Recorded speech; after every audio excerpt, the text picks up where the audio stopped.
دوستوں اور بزرگوں، جیسا کہ آپ کو معلوم ہے کہ میں اپنے والد گرامی قبلہ عالم شیخ کامل مرشد کامل حضرت سید صوفی مسعود الحسن شاہ رحمۃ اللہ علیہ کی سنت کو جاری رکھے ہوئے ہوں کہ جیسا آپ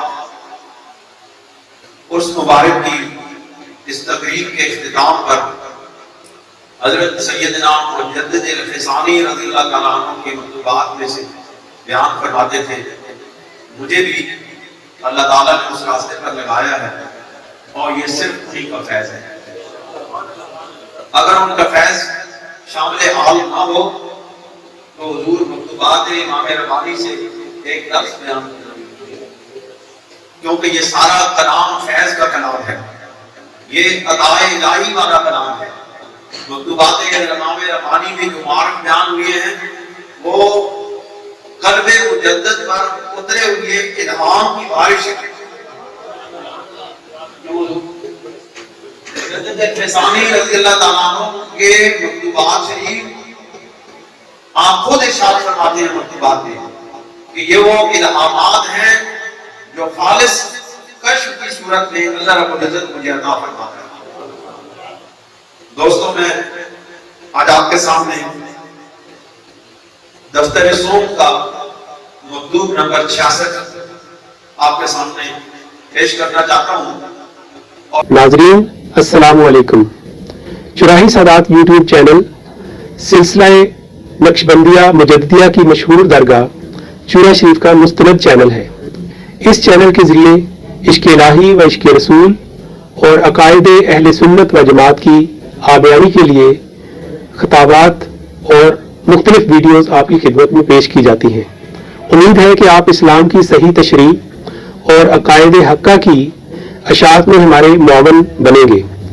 آپ سے التماس ہے کہ نہ صرف آپ اس چینل کو سبسکرائب کریں اور بیل کے آئیکن کو پریس کریں تاکہ آپ کو ہماری ویڈیوز کی بر وقت اطلاع ملے، بلکہ اپنے دوستوں کو بھی اس میں شمولیت کی دعوت دیں۔ شکریہ۔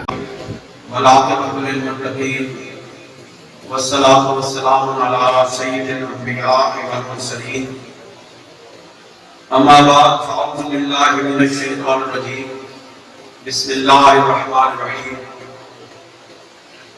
وَتُوبُوا إِلَى اللَّهِ جَمِيعًا أَيُّهَا الْمُؤْمِنُونَ لَعَلَّكُمْ تُفْلِحُونَ۔ صدق اللہ العظیم وصدق رسولہ النبی الکریم ونحن علی ذلک من الشاہدین والشاکرین۔ ان اللہ وملائکتہ یصلون علی النبی یا ایھا الذین آمنوا صلوا علیہ وسلموا تسلیما۔ نہایت محبت کے ساتھ الصلاۃ والسلام علیک یا رسول اللہ وعلی آلک واصحابک یا حبیب اللہ۔ دوستوں، میں آج آپ کے سامنے دفتر سوم کا مکتوب نمبر 66 آپ کے سامنے پیش کرنا چاہتا ہوں، اور یہ مکتوب آپ نے حضرت خانِ خانان رحمۃ اللہ علیہ کو لکھا، اور آپ کو معلوم ہے کہ حضرت خانِ خانان کون ہے؟ جہانگیر بادشاہ کے مصاحب خاص، یا یہ سمجھیں کہ جہانگیر بادشاہ کے بعد اگر کوئی شخص اتھارٹی سمجھا جاتا تھا بادشاہت میں، برے صغیر کی بادشاہت میں اگر کوئی شخص اتھارٹی سمجھا جاتا تھا تو یہی خانِ خانان رحمۃ اللہ علیہ تھے۔ اور یہ کون ہے؟ یہ مجدد الفسانی کے مرید بھی ہیں اور تربیت یافتہ بھی ہیں اور آپ سے فیض یافتہ بھی ہیں۔ اور یہ مکتوب شریف آپ نے خالص عربی زبان میں لکھا ہے، اور اس کا مطلب یہ ہے کہ مکتوب لکھنے والا بھی عربی میں فل کمانڈ رکھتا ہے، اور جس کو مکتوب لکھا جا رہا ہے وہ بھی اس زبان کو سمجھتا ہے۔ اس کا مطلب یہ ہے کہ مجدد پاک جس پر فیض کی نگاہ اٹھا دیتے تھے اس کو ظاہری علم سے بھی آراستہ کر دیتے تھے، اس کو باطنی علم سے بھی آراستہ۔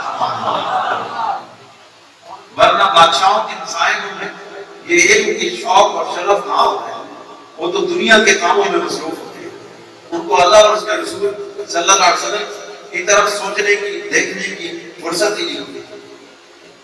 تو یہ مکتوب شریف آپ نے توبہ کے بارے میں دیکھا کہ توبہ کیا ہے، توبہ کس طرح قبول ہوتی ہے، توبہ کرنے کا طریقہ کیا ہے، اور توبہ کا نتیجہ کیا ہے، اور پھر اس نتیجے کا خیال کیا ہے۔